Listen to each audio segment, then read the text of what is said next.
अस्सलामुअलैकुम teachers.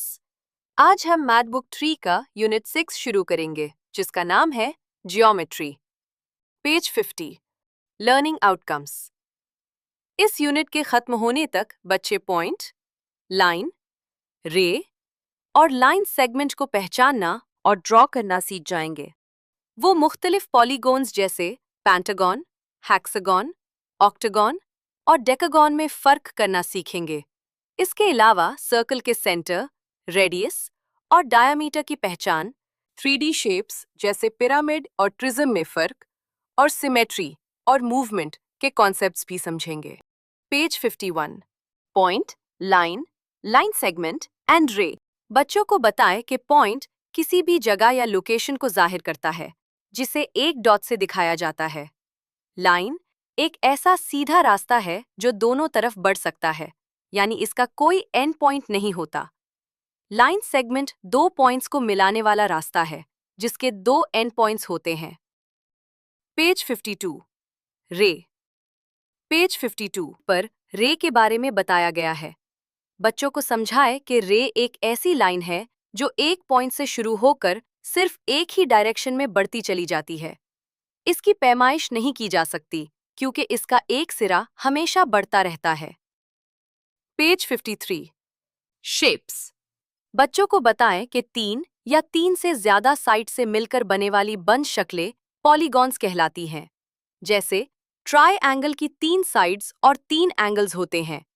Quadrilateral की 4 sides होती हैं, जैसे स्क्वायर और रेक्टेंगल।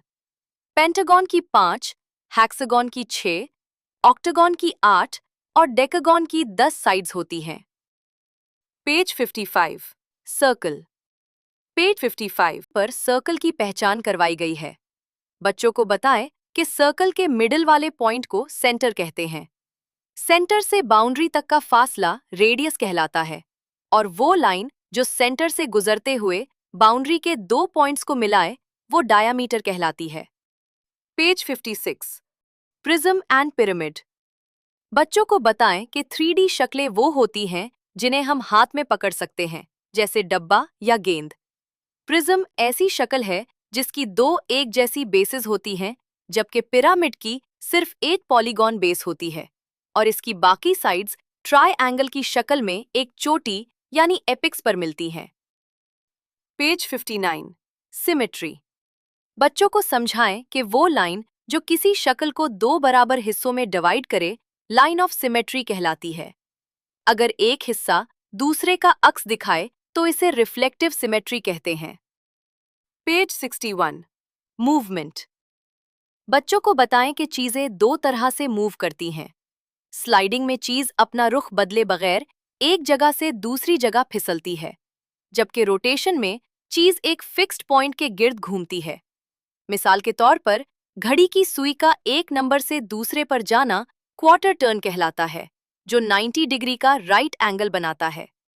तो टीचर्स, ये था हमारा यूनिट 6।